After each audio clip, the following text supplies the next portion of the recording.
In the previous session, we have covered on how to distill unorganized thoughts into one core message and how to produce your own high-impact presentation in 30 minutes or less. This session will focus on showing you how to go from untrained, mediocre speaker to expert persuader in 3 short days. What takes expert public speakers months to years of trial and error, you can now take the bare essentials to become your very own successful public speaker in just 3 days. This doesn't mean that you will become a flawless speaker, but I guarantee you will make lesser mistakes by doing what's proven as practiced by renowned great speakers and leaders from just about any giant industry. In each of these days, you will be exposed to different methods which will help you overcome your public speaking barriers, build your self-confidence, and especially stage fright, the biggest fear many people experience at the beginning of their public speaking experience. I will also show you how to craft simple presentations through mind map process, and most importantly, develop your own style of speech that stands out from your competitors. Lastly, I will show you how to move and compel your audience to answer your call to action. As said before in session 1, I have reason to believe that even people who consider themselves shy or introverts have just as much of a chance to succeed and become great public speakers as their extrovert counterparts. Here is a huge myth about introversion that I want to take the opportunity to dispel. A formal study shows that introversion has little or no link to the person being shy or socially intimidated. As a matter of fact, contrary to popular opinion, introversion is merely just a social preference. Being an introvert does not mean that the person is unable to speak in front of large crowds or unable to handle himself well in the company of people. That said, the single biggest misconception about introverts is that they are socially anxious and shy. This cannot be any further from the truth. The problem is that because of this popular myth, many introverts themselves have been led to believe that they will learn and perform less well in areas that extroverts and sanguine have an advantage over, namely public speaking and communicating with others. This is not true because while introvert-natured people have preference to be alone most of the time, deep in thought and rely less on friends, this does not mean that they are not excel in the area of public speaking or socializing for that matter. Having said that, if you identify yourself as an introvert, good news, the biggest myth has been busted. This is exactly why I believe anyone can be a great public speaker, extrovert or introvert. Don't let your outgoing friends push you into submission believing that you can't do it. Now let's cover the 3-day program in going 0 to hero in public speaking. Day 1 is dedicated to rehearsing your techniques in public speaking from scratch. As covered in session 2, you need to set solid goals before you can go on to rehearse your speech. Important questions to ask yourself when setting goals are: who are your audience? What is your message? And what is your medium or media? Once you have set your goals, the next aspect of your speech you need to look at is your presentation. How long is your speech going to be? With the exceptions of running long seminars, if you have control over deciding how long your speech will be, I recommend keeping your speech within the 10 to 45 minutes range. Any longer can snap your audience's attention span. What is your core message? If you have set your goals with clarity, you will know what the main message of your speech is. As mentioned before in session 2, the core message is the main reason your speech is conceived. And then design your presentation around that core message. Many speakers use PowerPoint programs or other forms of illustrations to deliver impact with their presentations, while more experienced ones simply use a whiteboard and marker pen spontaneously. Let's look at how to structure your speech so that it is organized, smooth in flow, and delivers your main message across the room effectively. Basically, a speech structure can be broken down into 5 distinct components: opening sentence, transitions, stories, use of visuals, and closing. Opening sentence. Usually the introduction starts with giving a warm welcome and gesture to the audience. Hello and welcome to. Also, don't forget to thank your audience for attending and taking a peak interest in listening to your speech. An example of that line is, "Thanks for choosing my 6-figure internet income blueprint seminar, and congratulations on taking the first step in investing in yourself." Do not spend too much time with the introduction, no more than 60 seconds. Use transitions in between points as you move on to the next highlight of the speech. The use of transitions is powerful as it links the train of thoughts of your audience while keeping them in the same trance as you deliver your speech. Examples of transitions include, where I'm leading you up to is this. This is because. Speaking of, having said that, and many more examples. Did you know that implementing storytelling techniques into your speech can make your presentation all the more compelling? The Bible uses stories to deliver strong messages. Children remember fables better through stories. Stories are not only easy to remember, but are also exciting. At the same time, short stories deliver strong messages, and telling relevant stories will strengthen the message of your speech.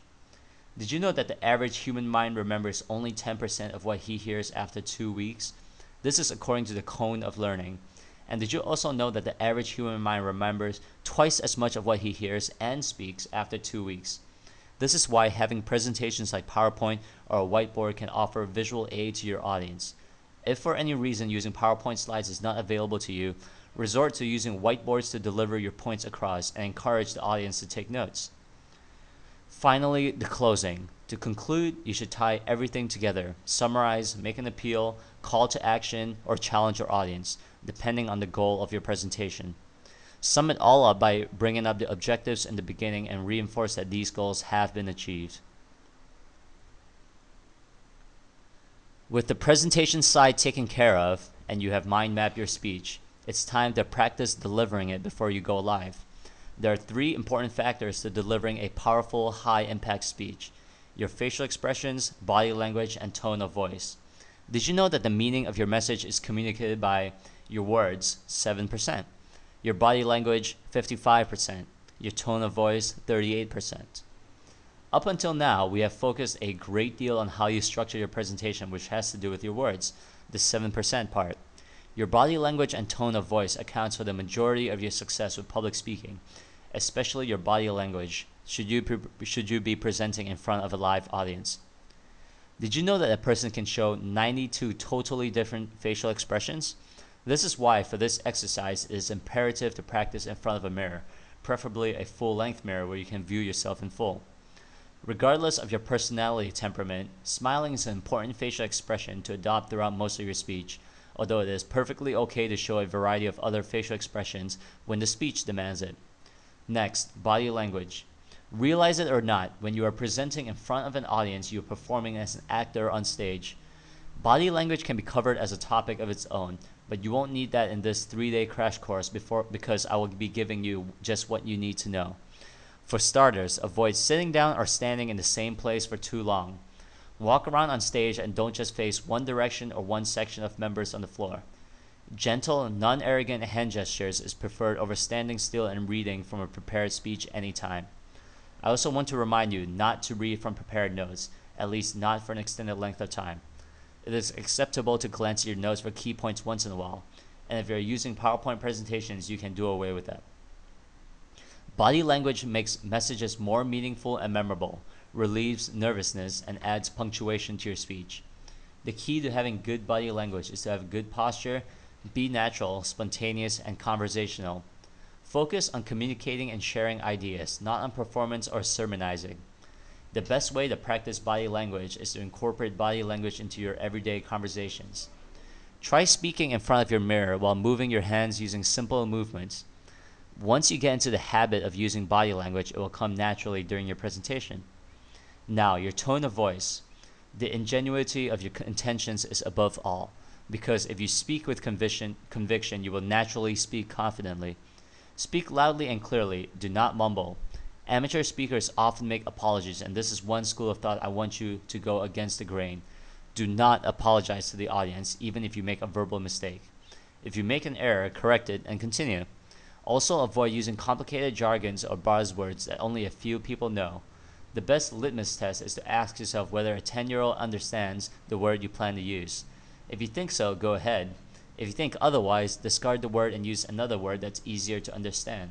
Remember, your speech is rendered useless if people don't understand what you speak. You might appear smart, but your message fails to deliver. Your tone, pitch, and volume should not be too loud or too soft to prevent yourself from sounding too aggressive or too timid. Adding variety to your vocal patterns allow you to enforce certain points into the heads of your crowd. For example, never, never, never give up. In addition, a well-timed pause can effectively dramatize your ideas, provide emphasis to certain points, or induce anticipation in your audience.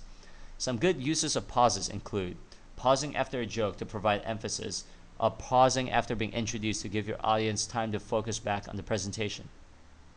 When practicing, smile and practice out loud even if you're not talking to an audience. It helps build confidence and create the atmosphere of the actual public speaking. Practice posture by standing up straight. It helps increase energy and enthusiasm. Now let's go for a field exercise. Move away from the mirror after you have done ample exercises to self-evaluate. Get your family member, close friend, or spouse to be your mock audience. Let them know you are practicing your speech and get their permission to spend some time with you so you can improve yourself. Gather input from them after a short practice session. Don't worm your way out of this exercise because eventually you are going to be speaking in front of a crowd larger than this. Reflect on your flaws and qualities which could use improvement. Ask your mock audience to be very critical. You want to be able to learn from all your mistakes, big or small, before attempting to deliver the live presentation, when results and feedbacks can be a lot harsher and possibly unforgiving. Day 2. Incorporating style and humor. One common trait among great presenters is that they have their distinct style and personality. Style makes your pitch memorable and injects personality into your talk, thus keeping your audience excited. Judging from your style, you can either excite your audience or put them to sleep. Therefore, you should be focusing on conveying your style in the most exciting manner as possible. Telling your own stories is a good way to expose your audience to your style, and it gets people to relate with you at a more emotional level. Avoid monotone and copycatting speeches, especially if they are well-renowned.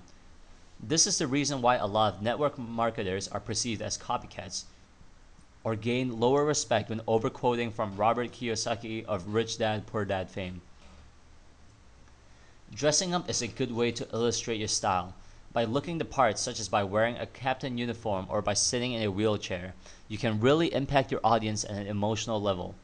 Even if you are comfortable in dressing casual most of the time, dress professionally and make this the exception when presenting on stage. Wearing a coat, suit, or blazer makes you stand out of the crowd right away. People naturally develop an intuition and know who the person is in charge is when he walks into the room. That's going to be you. This is why you need to appear to have authority and not look like one of the audience. Stand out right away. Also, don't wear too much jewelry which distracts your audience. Stay away from colorful, distracting outfits and colors that blend into the background. Always remember that their main focus should be on what you are going to say. Keep neat and presentable. Style can be incorporated in many ways. For example, the success story hero. Speak of yourself as someone who overcame a huge obstacle in life. This helps establish credibility and inspire the audience. Be confident with your style. Be positively forceful and definitive. Indirectly, your style will help you to connect better to your audience and thus making them more likely to listen to you. Humor is a great way to get your audience's attention and liven up the atmosphere. If you want to use humor in your presentations, make sure that the jokes are original, relevant, and clean. Don't make fun of others. Don't use self-deprecating humor instead. For example, if you are a man of short stature, you might want to make fun of your height to illustrate a point as long as the joke is relevant to your material. If your jokes fail to make your audience laugh, don't be discouraged. Just say, "I'll remember not to tell that joke next time anymore," or "My mom thought it was funny." In the end of the day, just relax and have a great time. Your audience would not hesitate to loosen up seeing that you are enjoying yourself. Some hard and fast rules on using jokes though. Make sure you stick to clean ones. Do not share jokes that imply sexual, dirty, or offensive meanings. If you come from a multicultural background, all the more you need to be more sensitive to the various beliefs of your mixed audience. Also, don't make jokes at the expense of other people. Avoid use of vulgar words and profanity. And lastly, do not overuse jokes in your presentation. 1 or 2 will do. Moving on to day 3. Today is a new challenge. Today's challenge is to deliver a 5-minute speech, formal or casual, to a group of 2 to 4 friends. Where you have previously talked to a mock audience of 1, now you are going to take on a small crowd. Alternatively, you can record your rehearsal, though it is preferable you practice live with a small group. Tape your presentation in audio and if possible video format so you can review your presentation. Particular attention must be given to pacing and timing, and don't forget to observe body language. Pay attention to nonverbal messages, even during your rehearsal. Walk in straight and tall, and make eye contact with your audience. Smile. Put your hands beside you and begin. Refrain from standing still in one position by walking around instead. This helps to dissipate nervous tension. We're going to spend the rest of day 3 improving your speech practice. Let's start with identifying yet another common problem beginning speakers face: timing. There are typically 2 types of time problems: taking up more time than required and finishing earlier. And I have a different spontaneous response to each of the problem. If your speech is too short, or if you have finished before schedule, in my opinion, this problem is less serious than the other. You can make use of the time available to open the floor for questions and answers. Also, you can share a story to add unexpected value to your speech, so it pays to keep 1 or 2 short stories up your sleeves.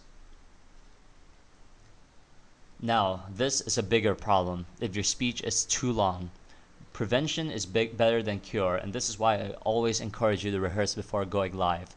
So you know that if your presentation takes longer than permitted time, be glad you found out now than later. Shave off the less important key points before the actual presentation.